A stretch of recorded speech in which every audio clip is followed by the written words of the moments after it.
side has objections, please direct them to the court. Your Honor, I am now showing opposing counsel what is pre-marked as Exhibit 11. So the law pathway is our way to kind of introduce students to all different areas of law. This includes being paralegals, attorneys, as well as police officers, really anything from the legal area that they might be interested in pursuing. Our cases are based off of true events, and I think that's really interesting because it can go either way. It really can. It depends on how well your argument is structured and how well you present it. And doctor, do you have an opinion to a reasonable degree of medical certainty on what was the cause of James's injuries? Yeah, after several years of experience, I have concluded incident was largely due to him having hypoglycemia. This tragedy is also compounded by the knowledge that all of this might have been avoided if his diabetic condition had been made known to others. One of the things that the kids had recently been working on this year for our mock trial team is a case that actually involves a quadriplegic child who went away to a summer camp and suffered an injury. We acknowledge the fact that a 15-year-old has been tragically injured. What's great about these cases is that they're produced by the Illinois State Bar Association, so they come with full affidavits, exhibits, but what really sticks out the most to me about it is the fact that they tie them into real life situations. Your Honor, I would like to tender Dr. Drew Emerson as an expert witness in the field of emergency medicine. Defense, any objection to tendering Dr. Emerson? No, Your Honor. The cool part about these trials, not only the experience of going over these trials and going against each other, but also interacting with other teams. We get the opportunity to go to real life places such as the Cook County Courthouse. Prior to COVID, we were able to go down to the state of Illinois, the U of I campus. So it's these different experiences which will eventually help me prepare for law school. Honestly, this is the greatest thing that I've ever been able to be a part of throughout my time as a teacher, mostly because of the firsthand experience that students are getting. Throughout my time, we've had a number of connections with different attorneys from all over that the kids get the opportunity to not just talk to, but work with. And it's really meant a world to those kids to be able to kind of get that firsthand experience from people who treat them like professionals. If you're up here, the judge is going to yell at you because he's going to be like, and another. You don't want to do that. I wanted to be part of the law pathways because I like to give back to the community. I'm local here in Wheeling. I'm on the Wheeling Village Board here. My kids are going to go to Wheeling High School as well. And I just like the idea of having a program that gets young students interested and active in the law at an early age. One of the biggest goals that I like to see in the Pathways program is just to have the kids confident in their presentations, to get them to develop kind of a sense of confidence that allows them to speak, which is often a very difficult thing in public, and to think on their feet and to not be scared to object, to not be scared to maybe push a question a little farther than they thought that they could, and to get the answers that they want. One thing on that, and then I'm going to go. All those questions, ask them leading. Yeah. You said, did you give you a map? Did you ever go over things? You didn't go over anything, did you? No. You didn't check with any of the counselors to see what this trip was all about? Did you? No. You had no idea what they were doing out there, did you? No, I did not.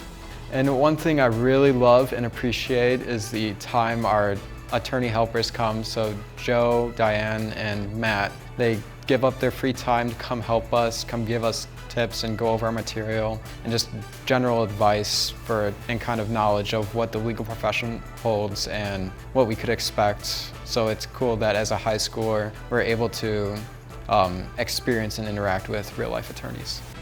He's dying to have the ball.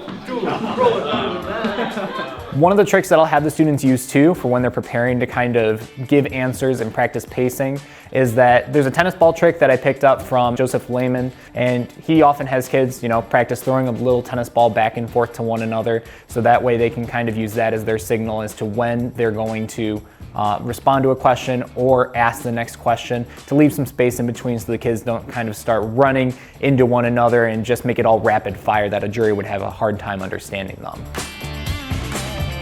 One of the obvious challenges that comes with this is that students often have to kind of take on a completely different role. Especially if you're playing a witness, you have to become another person. And a lot of times that's tricky because you might have somebody that becomes a doctor. Dr. Lawrence, what is type 1 diabetes?